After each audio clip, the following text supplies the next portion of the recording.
Sebelumnya saya berterima kasih Pak Kepala Sekolah memberikan waktu pada pagi hari ini. Kemudian terima kasih juga kepada Wakil Kepala Sekolah. Kemudian Bapak Ibu semuanya yang telah berkenan untuk berkumpul di sini. Di sini izinkan saya untuk menyampaikan praktik baik. Nah, di sini adalah aksi nyata modul 1.4. Saya ingin berbagi mengenai tentang budaya positif yang telah saya pelajari pada program Guru Penggerak yang lalu. Nah,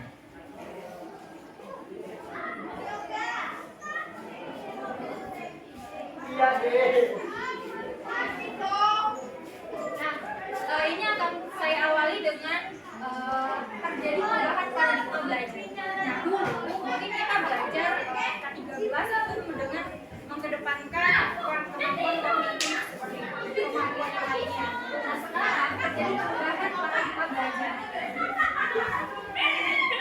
Paradigma yang terjadi itu adalah sekarang pembelajaran itu berorientasi pada penguatan kompetensi dan pengembangan karakter.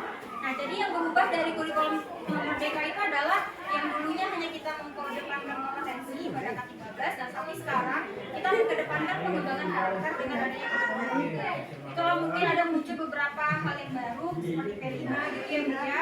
Kemudian adanya profil pelajar Pancasila. Perubahan-perubahan ini pada hakikatnya untuk menciptakan pembelajaran yang berpusat pada peserta didik. Nah, ini adalah profil pelajar Pancasila. Profil pelajar Pancasila ini adalah pengembangan karakter yang dilandaskan pada karakter yang sesuai dengan profil pelajar Pancasila. Nah, ada 6 profil pelajar Pancasila ya Bapak Ibu. Yang pertama, beriman dan bertakwa kepada Tuhan Yang Maha Esa. Kemudian mandiri, bernalar kritis, relatif, bergotong royong, dan berkebinekaan. Nah, ini adalah 6 profil pelajar Pancasila. Baik, selanjutnya adalah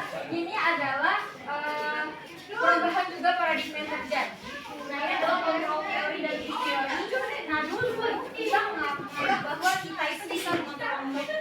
Ternyata itu hanya ilusi Bapak Ibu. Ketika kita merasa kalau kita telah mengontrol mood, pada hakikatnya itu kita tidak bisa mengontrol siapapun. Kita hanya bisa mengontrol diri kita sendiri. Nah, ilusi juga bahwa semua penguatan positif itu efektif untuk bermanfaat. Kita merasa bahwa dengan memberikan nasihat itu efektif bagi orang lain. Tapi kalau ternyata tidak ada kesadaran diri, itu juga tidak akan berarti pada diri seseorang. Kemudian ilusi kita bahwa kritik membuat orang merasa bersalah. Terkadang kritik-kritik itu akan mental ketika ternyata itu tidak sesuai dengan yang dipahami oleh orang lain. Jadi banyak ternyata ilusi-ilusi yang dulu kita yakini dalam dunia pendidikan yang kita tekankan kepada mahasiswa kita. Jadi ada namanya stimulus respon dan teori kontrol. Nah, di sini teori stimulus respon itu yang mungkin kita pahami dulu realitis tentang kita itu sama. Padahal sebenarnya adalah kita itu berbeda. Kita dengan peserta didik itu berbeda. Keyakinan kita, proses kita, hati kita itu semuanya berbeda. Maka jadinya ketika kita menganggap kita itu sama, apa yang kita pahami itu bisa kita terapkan ke peserta didik, itu akan memberikan dampak yang kurang elok.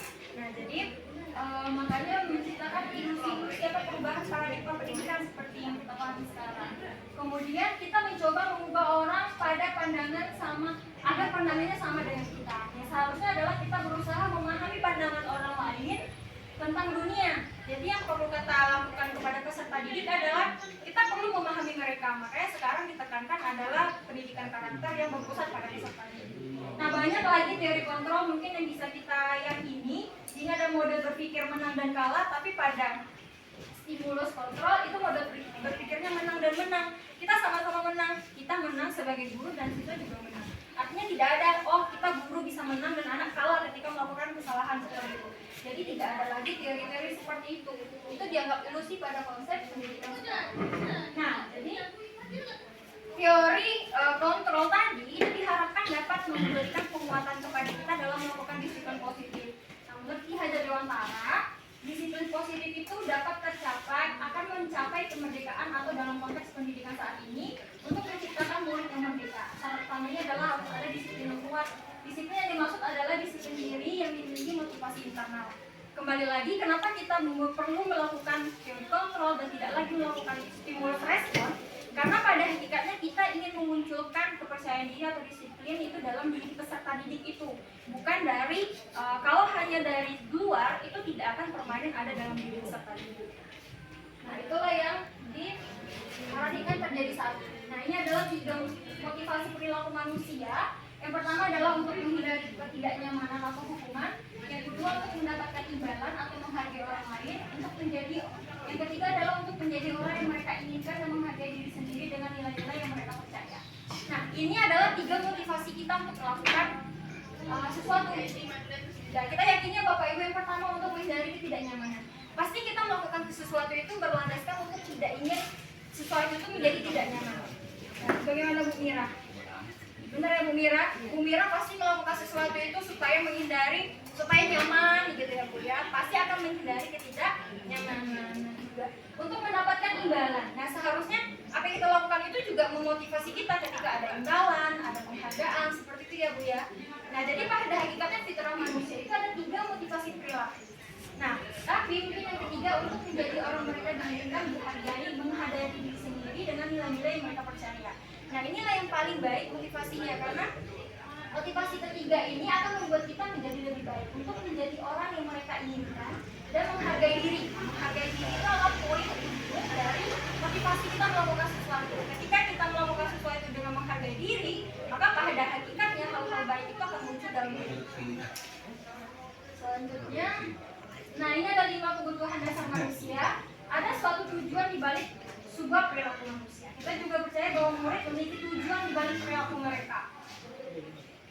Salah satunya adalah untuk memenuhi kebutuhan dasar. Nah, ini ada 5 kebutuhan dasar. Jadi setiap perilaku peserta didik, baik negatif menurut kita maupun positif, itu dilandasi pada 5 kebutuhan. Kebutuhan hidup, penguasaan, kasih sayang, kesenangan, dan kebebasan. Jika ternyata kita mentanyai anak-anak mungkin yang menurut kita bermasalah, pasti ada salah satu kebutuhan itu yang hilang. Saya telah mencoba, kemarin ada proses restitusi, kemudian juga di dalam kelas anak-anak yang bermasalah itu kita ajak terapi. Itu pasti kita menemukan satu di antara 5 ini celah mereka itu kekurangan. Ada anak ternyata yang diam aja waktu istirahat, kemudian dia tidak berbaur. Ternyata dia kurang mau jajan. Berarti kebutuhan hidupnya itu tidak terpenuhi, mungkin dari segi ekonomi. Ada anak yang suka mencari perhatian kita, mungkin di situ kebutuhan kasih sayangnya kurang. Oh, pernah saya waktu itu anak yang selalu cabut dari kelas, kemudian tidak mau belajar. Ketika ditanyai, ternyata kasih sayangnya kurang, dan dia kurang merasa bebas karena mungkin di rumah ternyata dia memiliki masalah rumah tangga broken home. Orang tuanya sering berbuat kasar di depan mata dia. Nah, artinya dia merasa tertekan dan dia tidak nyaman berada di nuansa kelas kita seperti itu. Jadi sebenarnya positif dan negatif perilaku peserta didik kita itu dilandasi dari ketidakcukupan mereka mendapatkan 5 kebutuhan ini. Selanjutnya restitusi. Nah, ini adalah salah satu pendekatan yang diciptakan untuk menciptakan disiplin positif ya Bapak Ibu. Nah, restitusi itu bukan menembus kesalahan. Jadi tahap-tahap restitusi itu langsung saja kita ke tahap restitusi. Jadi ada 3 tahapan restitusi. Yang pertama menstabilkan identitas, habis itu validasi tindakan yang salah, dan yang ketiga menanyakan keyakinan. Proses restitusi ini bukan untuk menghukum, bukan juga membuat mereka merasa bersalah, tapi menyadarkan diri mereka bahwa mereka itu adalah seorang makhluk yang bisa menyelesaikan masalah mereka sendiri dan bisa merasakan apa kesusahan mereka dan akhirnya memunculkan bagaimana solusi untuk menghadapi diri mereka. Jadi kita menciptakan peserta didik yang bisa memahami dirinya sendiri seperti itu Bapak Ibu. Nah, ini ada 3 langkahnya. Ketika untuk dalam menstabilkan identitas, setiap orang itu pasti pernah melakukan kesalahan. Kamu bukan satu-satunya orang pernah melakukan ini. Jadi kita berikan pemahaman kepada mereka. Oh, ternyata anak nih selalu telat, tidak pernah masuk, selalu telat dari sekolah. Kemudian kita gerah, karena kita marah karena telat-telat. Akhirnya mungkin beberapa kali kita menghukum ya Bapak Ibu, kita meminta mereka untuk membersihkan ABC. Tapi ternyata ketika kita bisa menerapkan teori restitusi kepada mereka, kita tanya dulu, oh ternyata rumahnya memang jauh, paling ujung di antara teman-temannya. Nah, jadi kita bisa menanyakan dan ternyata menurut kita pribadi, oh wajar kalau dia melakukan kesalahan. Kita harapkan ada perubahan dari dia. Harapan kita mungkin dia bisa bangun lebih awal atau berangkat lebih awal daripada teman-temannya seperti itu. Nah, itu adalah cara kita menstabilkan identitas. Jadi kita tidak merendahkan dia, kita memberikan penguatan kepada dia untuk tetap jangan give up, jangan menyerah dengan dirinya melakukan kesalahan, tapi bangkit dari kesalahan itu. Validasi tidak ada salah. Kita juga harus memvalidasi, oh ini salah, nah ini benar. Nah, di kodratnya itulah akhirnya dengan pertanyaan apa? Contohnya misalkan kamu tentu punya alasan ya.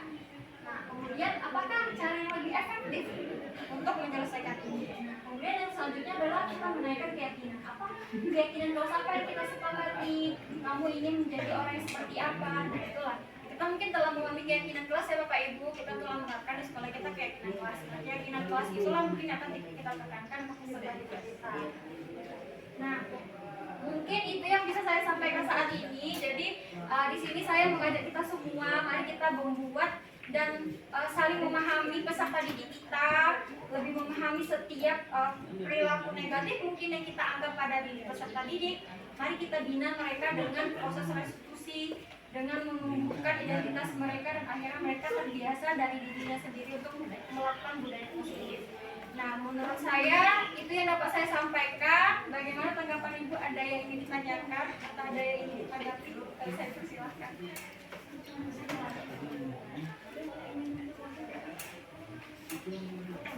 Saya silakan Bu Yoni. Sangat menarik sekali. Jadi mungkin ini kita sebagai guru, kita ke siswa harus begini begitu. Mungkin di samping itu kita mungkin juga ini bisa kita terapkan kepada kita semua. Di mana salah satunya tadi kita tidak bisa merubah seseorang. Kita hanya bisa tadi kalau ke siswanya itu kita harus pahami mereka dan mungkin juga kesadaran diri mereka juga perlu kita pahami juga. Jadi kalau bagaimanapun kita merubahnya, kalau diri mereka sendiri tidak mau berubah, berarti tidak akan bisa. Jadi sama juga dengan seperti salah satu proyek kita tidak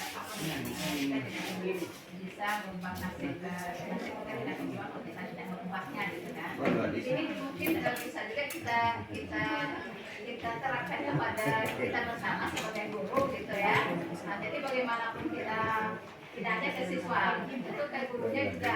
Bagaimanapun kita harus begini begitu, kalau dari diri kita sendiri saja tidak mau berubah, tentu juga kita akan berubah gitu. Itu mungkin sebaiknya tidak hanya ke siswa kita lakukan seperti ini, tentu kita sesama kita kesadaran diri juga perlu gitu. Jadi intinya marilah kita sama-sama sadar gitu ya, sebagai seorang guru seperti apapun kita, yang jelas kita jangan hanya menuntut ke siswa tanpa kita istilahnya introspeksi diri. Jadi kita intinya kita juga introspeksi diri. Mungkin itu saja tanggapannya mengenai ini. Terima kasih. Jadi bagaimana mengingatkan kita sama-sama, tidak hanya siswa yang harus kita sadarkan, tapi kita juga harus sadar diri sendiri. Semoga kita selalu ada dalam orang-orang yang berintrospeksi yang baik. Terima kasih. Ada lagi Bapak Ibu tanggapan, kritik, saran atau mungkin pertanyaan? Oke, silakan Bunda. Baik, tentang keberhasilan anak saya merasa dalam mendidik anak ini memang tugas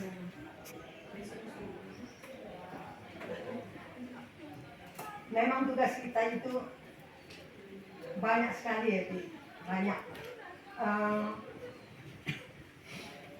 Sebagian orang mengatakan seorang siswa tidak pandai menulis, seorang siswa tidak pandai baca Al-Quran, yang patut dipersalahkan adalah guru. Saya pernah dengar itu loh. Terus dalam hati saya menongol dengan pikiran seperti itu. Sebab dalam mendidik seorang anak itu tidak terlepas dari peran orang tua. Memang kita adalah orang tua yang kedua. Kenapa demikian? Karena bagaimanapun kita berusaha untuk mendidik seorang anak di sekolah ini, sementara orang tuanya lepas, tidak membina anak yang lebih baik. Salah satu contoh lah, mempergunakan HP. Kalau di sekolah kita setengah belajar, anak tidak kita kasih menggunakan HP. Sementara di rumah anak-anak SD ini, Masya Allah, memang dibelikan sunatan dapat duit, nanti di HP ke HP dulu. Jadi non-stop dia memberikan kebebasan kepada anak untuk menggunakan HP. Dari SD itu gimana kita membinanya dari masuk seminari? Memang dari sekolah dari awal dia seperti itu, kasih kebebasan ke orang tuanya.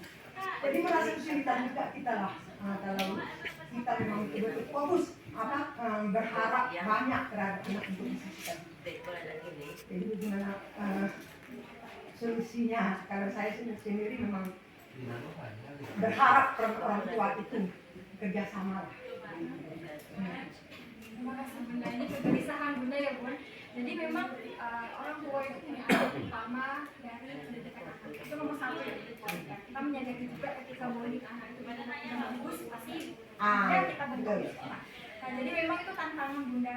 Ketika ternyata kita mendapati anak-anak yang tidak seperti yang kita harapkan, artinya bonding di rumahnya kurang, yang kita lakukan adalah tetap berusaha. Usaha Bunda, tapi mungkin salah satu solusinya dari budaya positif yang mungkin kita terapkan, kesepakatan ya Bu. Jadi ada disiplin positif yang kita terapkan itu dari kesepakatan kita. Bukan kita yang buat aturan, jadi sekarang nggak ada lagi istilahnya aturan ya Bu, tapi kesepakatan. Kesepakatan apa yang kita sepakati dengan anak, dan pasti ada konsekuensinya. Nah jadi ketika ternyata anak masih belum ini sesuai dengan harapan atau berhasil, ya kita lakukan tetap berusaha membina seperti itu. Jadi katanya mungkin disalahkan ya Bunda, guru itu disalahkan ketika anak tidak bisa atau anak itu seperti itu. Tapi paradigma itu kita anggap sebagai tantangan saja kepada kita. Tugas kita lah kalau berusaha, jangan sampai nanti bismillah kita lepas tangan, ya terserah lah seperti itu, terserah anaknya gimana. Karena menurut saya pernah saya melayani anak yang mungkin tanda kutip sangat bermasalah di kelas. Itu ketika kita coaching dalam tanda kutip itu kita tanyakan dan sampai akhirnya mereka itu mau mengungkapkan isi hati mereka. Nah itu mungkin bisa dengan peran-peran diskusi pada hakikatnya juga secara teoritis. Itu ternyata kita bisa mendapati apa sih ternyata akar permasalahan mereka. Nah perubahan itu mungkin nggak simsalabim langsung berubah. Nah tapi ternyata ketika ada sedikit belayan tangan kita, kemudian sedikit nasihat dari kita, kemudian pengertian dari kita, pemahaman, itu memberikan dampak mungkin dari psikologi. Gak apa-apa di depan kita mungkin dia hanya baiknya, mungkin dia masih bisa ke situ, sampai akhirnya kita doakan terus supaya itu sampai ke depannya. Apalagi anak-anak kita itu anak-anak yang baru mau dewasa. Insya Allah pada hakikatnya ketika mereka mencapai kedewasaan yang tertinggi mereka ada di posisi yang terbaik. Jadi mungkin kalau kami bilang sama budaya tetap semangat, terus dibina, jangan sampai dilepaskan. Tentang bagaimana mereka di rumah, tugas kita di sekolah adalah menjadi guru. Itu mungkin jawaban dari saya. Nah mungkin sekian ya Bapak Ibu. Nah sebelum saya tutup, mungkin saya izin menampilkan video contoh salah satu proses restitusi yang mungkin saya telah lakukan. Mungkin ya Bapak Ibu. Apakah kelihatan? Suaranya kurang terdengar tadi.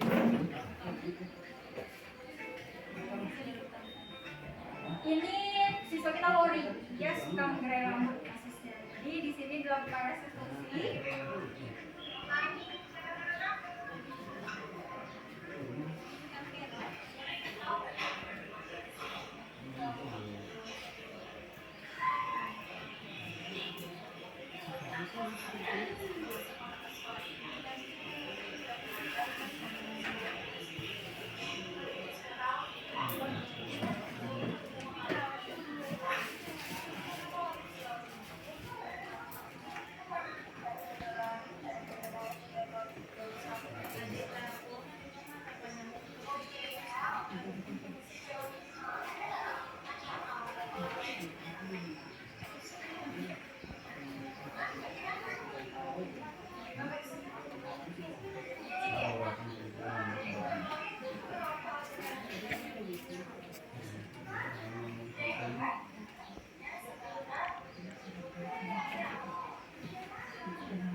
Itu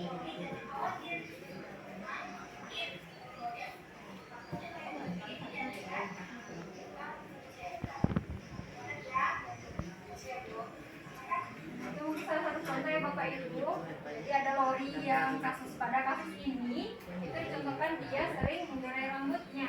Nah, jadi ternyata ketika kita mencari tahu, ternyata ada tanggal lahir yang disembunyikannya dari hasil budayanya. Nah, itu adalah bukti kalau ternyata anak itu memiliki alasan kenapa dia melakukan sesuatu.